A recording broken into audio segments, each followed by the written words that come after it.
Walang oil price hike o tigil pasada ang makakapigil sa aming biyahe series. Kasama pa rin syempre si Maine at saka si Alden. Correct. At yan ay dahil patuloy pa rin po ang ating masayang biyahe with them. And speaking of biyahe, pag-uusapan naman natin ang kanilang biyahe sa napakagandang lugar na Italy para sa shoot ng kanilang movie na Imagine You and Me. Gusto ko yan ha, Italy. So ito yung mga question ko sa inyo. About sa Italy. Ito na. Anong reaction nyo nung malaman nyo na may bago kayong pelikula? Tapos syempre sa Italy pa ginawa. Nagulat ako. Ako all along, akala ko binibiro lang kami. Totoo, Parang joke siya.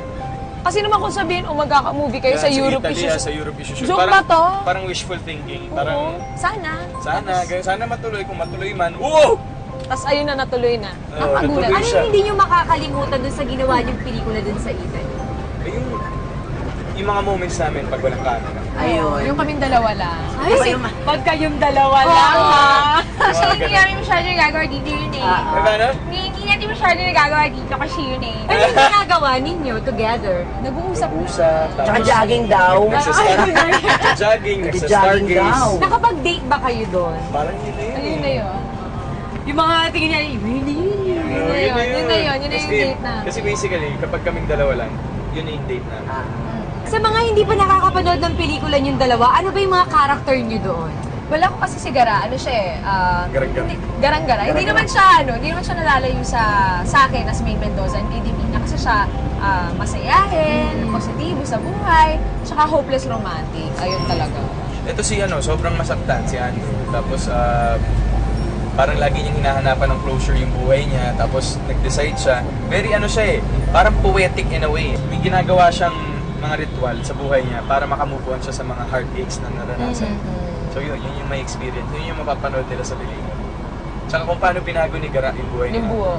Dun sa ending daw, meron kayong kakaibang eksenang naganap doon. Paano niyo hinandle yun at anong pakiramdam na first time niyo gawin ang eksena na yun? Grabe. Siyempre ayoko sabihin kung ano yung nangyari kasi gusto ko panoorin nila. Dinaan namin siya on the spot.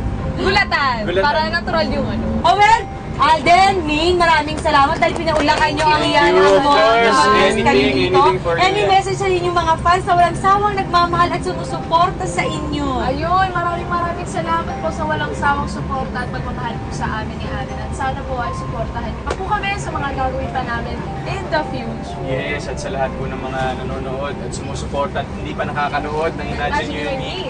You have to watch it po. I mean, kami tayo nakailan na ba? Naka-24 na ako. Grabe, as in, hindi po kayo magsisisi. Kumbaga, 5 years in the making. Regalo po namin para sa lahat ng nagmamahal sa amin ni Maine. And Sigurado ako magugustuhan. promise po. Kung gusto nyong ma-in-love, Imagine You. At ito, bago tayo magtapos sa yan ng morning, message nyo for each other. Sa loob ng jeep, sa loob ng jeep. Grabe, alam nyo ba nagaganyan kayo? Parang feeling ko ang tanda ko na. Di ba ka nagaganyan din mo kanito? Di ba klase yan? Paano? Paano yung kilig? Di ba klase daw kasi sa kanila? Ano reaction mo? Baka mas ganun-ganun. Ay, parang gusto ko mag-pole Dali dance. na. Ayan, Message ako. for each other, Alden. Thank you kasi hindi ka napapagod makinig sa akin. Thank you dahil lagi kang nandyan. And sinusuportahan ako. Sana walang magbago sa atin. Tsaka ako, dito lang naman ako palagi always. Dali na. Thank you din. Thank you kasi nandyan ka dahil pinagkakatiwalaan mo ako sa mga bagay-bagay sa buhay mo na may mga sulok-sulok na hindi mo pinapapasok ang kahit sino. Ako lang. Maraming salamat. Sobrang na-appreciate ko yun. And ayun, salamat dahil andyan ka. Sana wag kang magbago and sana kung ano man yung relationship natin, sana mas mapatibay pa natin itong dalawa. Ayun. Wow, sweet naman. You may now kiss the bride. Ay, Maraming salamat. Ay, thank you. Good Salamat. morning, Derek Louie. Thank you. Salamat po sa pag-imbita sa amin. Kuya Manny, marami pong salamat. For sure, ang dami pong chismis ang inyong nasagap.